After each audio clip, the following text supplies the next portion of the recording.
What's going on today, YouTube? Rob here. In today's video, I'm coming at you with a brand new branded despia deck profile for the upcoming format. This deck that I have right now isn't the most optimal. I don't have Guiding Quim and I don't have Blazing Cartesia, which are probably the only cards that I really need to be able to put this deck to maximum power. But the deck that I have built for you guys does work and still comes in handy, and there are some really cool plays that you can make with this deck. Before we get started, I just want to say, if you're new to the channel, consider leaving a like, commenting on what you might want to see next, and subscribe for more fun videos. Now let's get into this deck profile. Alright guys, let's get into this branded despia deck profile post Cyberstorm Access. This is a deck I've been wanting to kind of pick up again the last little bit. Bear with me, some of the cards here aren't the most optimal choices, but let's get into this. Starting off, triple copies of Fallen Valbaz, pretty much bread and butter for the deck. I've got double copies of Aluber. I am looking for my third copy, I should have one, but right now I have it at 2. And then we've got double copies of Mercurier. You don't need any more than this. I find 2 is just fine. And then we've got 1 copy of Tragedy, the 1 copy of Adlib, and the 1 Albion the Shrouded Dragon. Adlib you could probably cut, and I probably will at some point. I just have to get in the new branded card from Cyberstorm Access, and 2 copies of Blazing Cartesia that I don't have. But for now, this actually works fine and well enough. I still find you can do stuff with this deck. So I'm running those. Onto the Bestial package, double copies of the Bestial Lubellion, double copies of Magnemite, 1 copy of Druis Worm, and 1 copy of Saranir. Pretty standard for most Bestial decks. You could use Baldrake in this as well. Maybe I do that later on, but we'll have to see. But this is a pretty standard package for Bestial package for branded Despia, and I find it does work well. And then lastly, for our monsters, we have the, or at least main deck stuff that aren't hand traps. We have the 1 copy of Dark Magician to help you go into Dragoon, and you can summon this off Fusion Deployment. And then we have triple copies of Ogre and triple copies of Ash to round off our main deck monsters.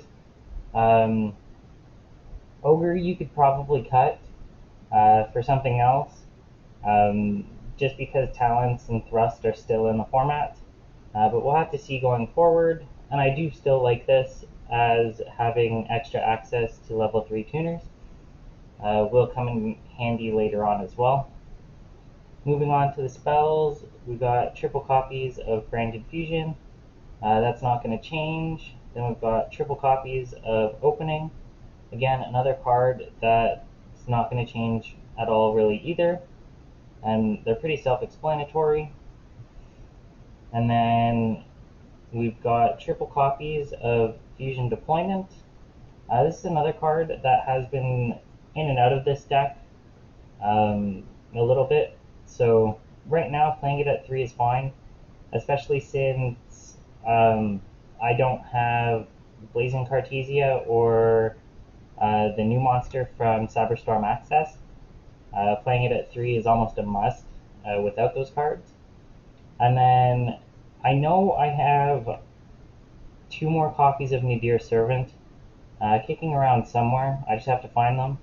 But for now, I'm running the 1 copy and double copies of Allure to make up for it. You're pretty much guaranteed to not banish your entire hand or send your entire hand to the graveyard, because every monster in this deck, with the exception of maybe 3 cards, are darks. So having that to supplement for your Nadir is also fine. But once I find my other 2 copies, I'll swap these out for Nadir Servant. I might still play them, but we'll have to see. And then lastly for our spells, we've got one copy of Called By, one copy of Lost, and one copy of Branded in Red. Like I said, this isn't super optimal, so I've had to make choices to keep in like Chimera, because I don't have Grangunal. I think I have the newer card. Again, I have to go through it and see what I have, because I'm pretty sure we pulled it. But we'll have to see. And that rounds off our spell cards. And then to round off our main deck at 40 cards, got one copy of Retribution, which is totally fine. And then one copy of Etude of the Branded to let you synchro summon pretty much on your opponent's turn. But just to let you synchro summon and have some more options with this deck. And if you don't want to play Etude, you can still just play Expulsion, which is totally fine as well, or play a second copy of Retribution. Let's move on to the extra deck here, though. Got double copies of Mirror Jade, which is pretty standard. Double copies of Albion the Branded Dragon. A lot of times you can summon this first and use its effects to fusion again, and then you also send the other copy of this off of your Mirror Jade to get the end phase effect as well. So that does come up quite a bit, even for this version of the deck. And then one card that I'll probably cut once I get in at least the Despian Dispatter is Mirror Jade. I'm playing this at 2 right now. This doesn't come up very much with this deck, but I have it in here just to fill up some extra deck space and really get my opponents thinking at times. And then one card I've cut down to 1 is Lubellion the Searing Dragon. This card, again, you could probably take out one Masquerade and play it at 2 instead. And then once I get to Despian Dispatter, I'll cut Mirror Jade pretty much entirely. But this card is awesome as well. I don't really have to explain it. Then I've got one copy of the brand new Albion the Sanctifier Dragon. This is the reason that I'm not playing Expulsion in the deck, because this is pretty much a built-in Expulsion. Cannot be used as fusion material, and your opponent cannot target this card with card effects, and you can only use each of the following effects of Sanctifier Dragon once per turn. During your opponent's turn, quick effect, you can target 2 monsters in any graveyard and special summon both monsters, 1 to each field. If this card is in your graveyard, you contribute 4 monsters, the 2 in the extra monster zone and the 2 in the central main monster zones. And if you do, special summon this card. So it's really awesome that this has the special summoning effect, and it also really does help that it has its own graveyard special summoning effect to bring it back. And I really like it, and it's not too crazy to play at 1. And then we've got one copy of Chimera. It's still a really good card for the deck.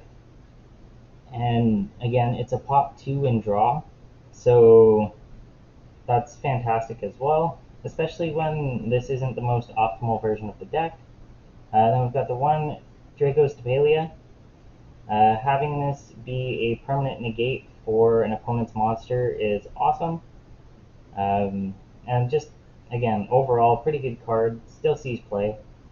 And then we've got one copy of Sprind, the Iron Dash Giant, or Iron Dash Dragon. This card's really cool because you can move this card you control to another of your main monster zones. Then you can destroy all other face-up cards in this card's column.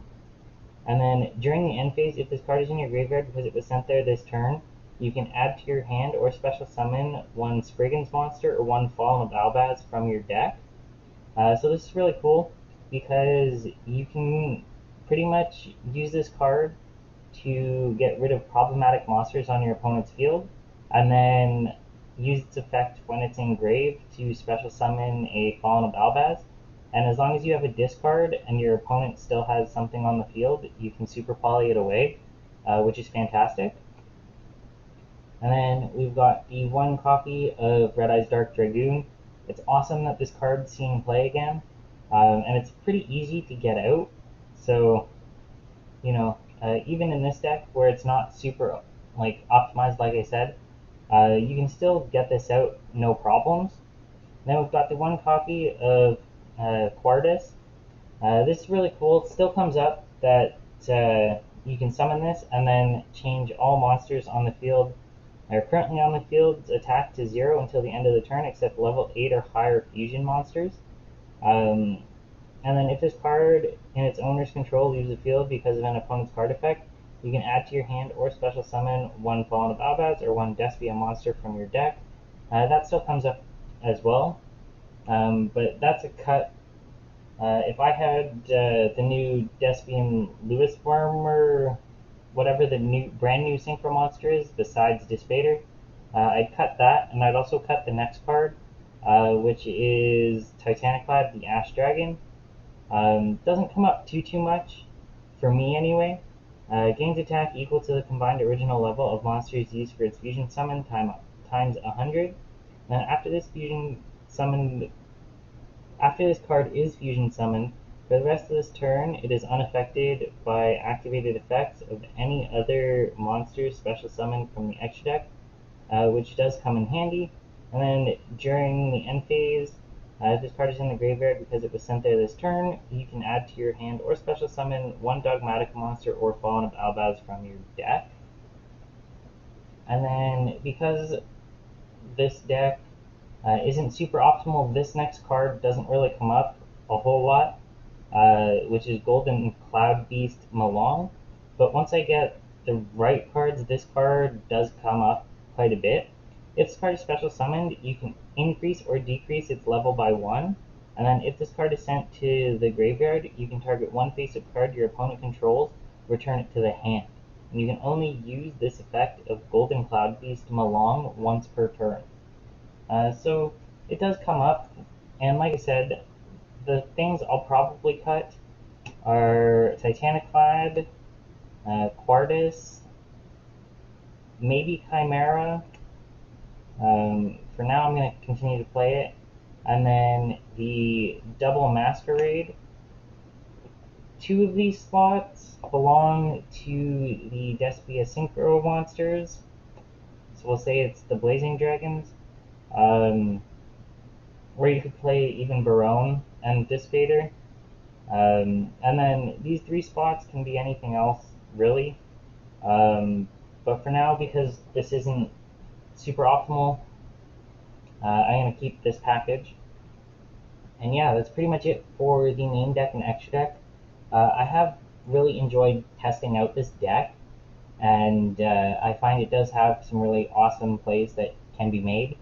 But this specific variant isn't as good as what the deck can and will be.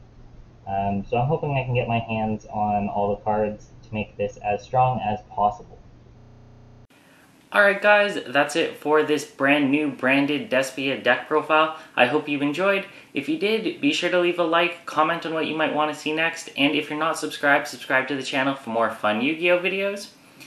Like I said, this isn't the most optimal version of the deck. I don't have Guiding Quim, I don't have Blazing Cartesia, and I don't have Grand Guganol for the extra deck as well as some of the newer Synchro monsters. But I will be getting some of those shortly, so I'll try and put this deck to as maximum power as I possibly can, because it is really fun, and even though this profile, or this variant of the deck, is still very functional, I find there are way more options if this deck is at full power. That being said, I hope you guys enjoyed, and if you did, be sure to subscribe for more fun Yu-Gi-Oh videos, and I'll catch you in the next one. That's game!